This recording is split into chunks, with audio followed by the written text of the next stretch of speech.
Well, if the white man didn't do this, we wouldn't be in the shape that we're in. You used to be able to say that and get away with it. But today, you can't blame the white man for where you are. You are where you are because that's where you want to be. But if you got your own foot out of your own way, no white man in the heavens above or in the earth beneath that could stop you from achieving what God wants for you. So we're not going to blame white folk. The initial sin is theirs, but the current sin is ours. Now, we are 2,000 years from Jesus, the time of the coming of God, the coming of the Son of Man, the coming of the great Mahdi. This is a human being coming, but he's clothed in the wisdom and power of the originator of the heavens and the earth. But he's human. Wasn't Jesus a human? Wasn't Muhammad human? Wasn't Moses human? Did they prophesy the coming of a spirit, or did they prophesy the coming of a man?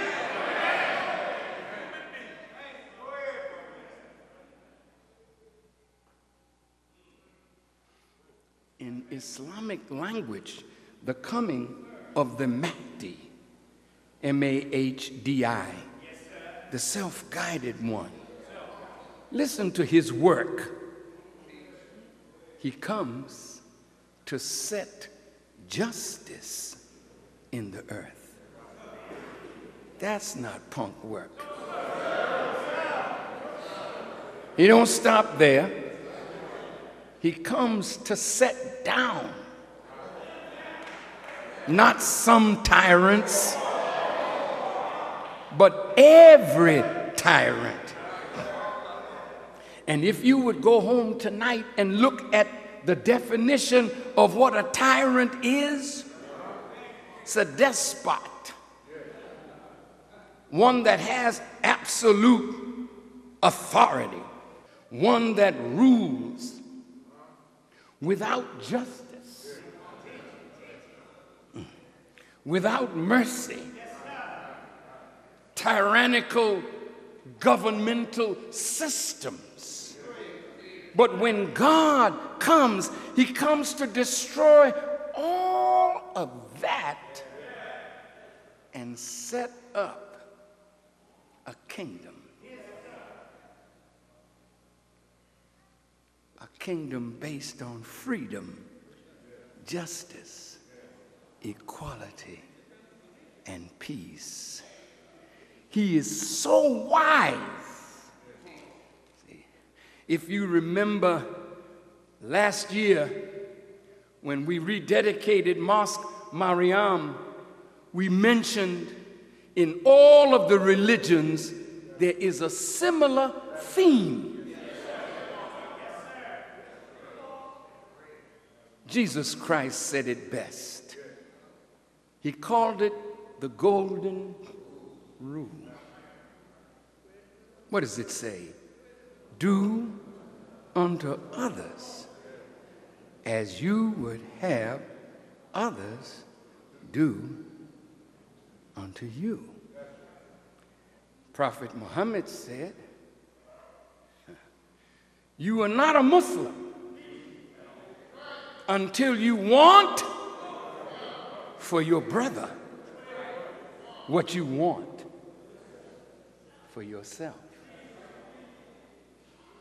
Confucius said similar, Tao said similar, Buddha said similar. there's a problem with that, though. Here's the problem. Do unto others. Who are the others? See, if you don't think that the other fella is your brother, then the golden rule would not apply to those others. You didn't hear me. If you're a Christian and you say, my brother is in the temple with me, then you will not do to those outside of the church. Well, in fact, you won't even do it to those in the church.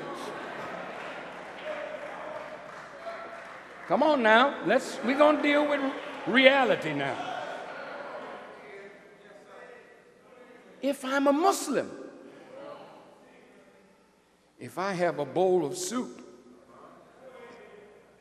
half of my soup belongs to my brother. But if you don't see a Christian as your brother, then you'll see him starve because he hasn't said, Ashhadu an la ilaha illallah. So now you would deny him half your bowl because in your mind, he's not your brother. Look at the tribal conflicts in Africa, in Afghanistan, in the world. If you're not of my ethnic origin, maybe you're not my brother. So the golden rule would not apply to you. So the white people who saw us as less than human, the golden rule did not apply to us. Talk to me. So if God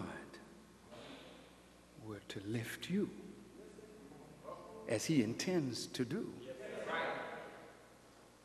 and give you the scepter of rulership, will you be to others as others have been to you? Then you could never be used by God to bring in his kingdom. So when Paul was preaching, Paul said, see, there's no Greek, no Jew. So nationality is not a preference. There's no bond, no free. So your status in life is not a consideration. Neither male nor female. So your biology is not a consideration. He says, all are one in Jesus Christ. So until humanity grows up into the mind of the Messiah, then we will keep this same old wicked world in existence. So now we have arrived to the time of the end of this world, this system of things. So look at it. It's unraveling, brothers and sisters. I want to read you something from this Mr. Pat Buchanan. He's really writing some stuff. I gotta, just give me a second. You know, it's right here. I just need to get it. It's so good. Pat Buchanan writes, in 17 European countries, there are more burials than births, more coffins than cradles. Is that in the Bible?